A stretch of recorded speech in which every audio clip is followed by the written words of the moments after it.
বন্ধুরা, আজ আপনাদের মধ্যপ্রদেশের বিদিশা জেলার সেটিয়াখেড়া সম্বন্ধে কিছু বলবো।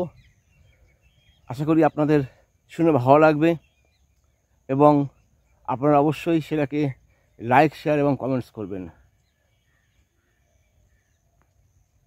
মধ্যপ্রদেশের বিদিশা জেলার আহমদপুর অঞ্চলে রয়েছে একটা সুন্দর সেটিয়াখেড়ি গ্রাম।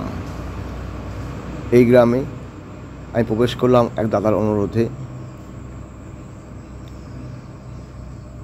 এইখানে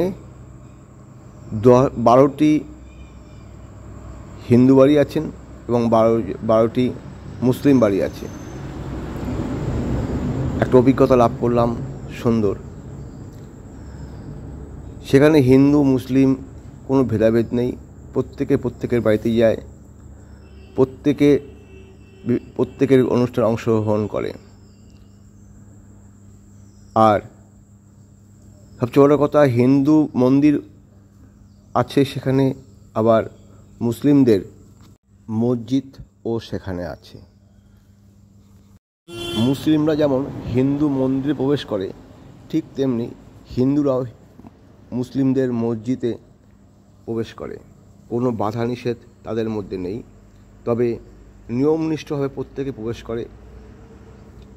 প্রত্যেকে একে অপরের বাড়িতে চা এবং অন্যান্য খাবার উপরন্ত গ্রহণ করে।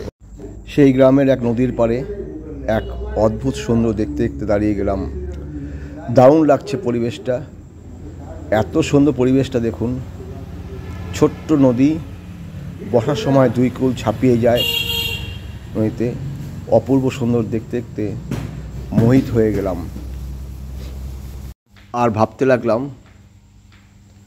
এই অপূর্ব সুন্দর গ্রাম এই জন্যই হয়েছে যেখানে মানুষ ধর্মের ভেদাভেদ ভুলে একত্রিত হয়েছে, আর এই নদী তার চলার পথের গতি এনে দেয়। এই নদী হয়তো দুই ধর্মের মিলনের সাক্ষী হয়ে থাকবে সারা জীবন।